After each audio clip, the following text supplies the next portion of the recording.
Hello বন্ধুরা, আবারও চলে আসলাম নতুন একটি অনুগল্প নিয়ে। আজকে শোনাবো ভূতের অনুগল্প। গল্পটি সংগৃহীত। দোকানটা বন্ধ করতে আজ দেরি হয়ে গেল হরিপদর।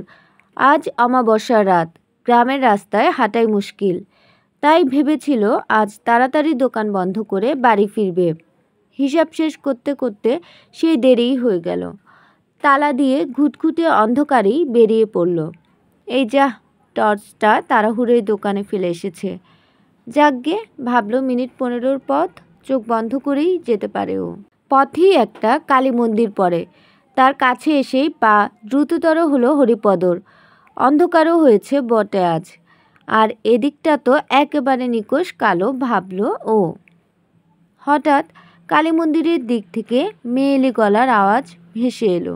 হরিপদ, ওই হরিপদ, এত তাড়া কেন? সেই সঙ্গে হি হি হি হাসি। কে কে হাসে?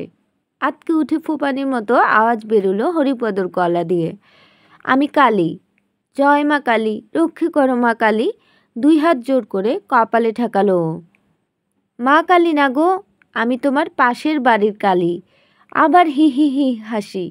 ধুর, শালির শালি, খামাখা ডর দেখাস। আগে কইবি না? ধন্যবাদ সবাইকে।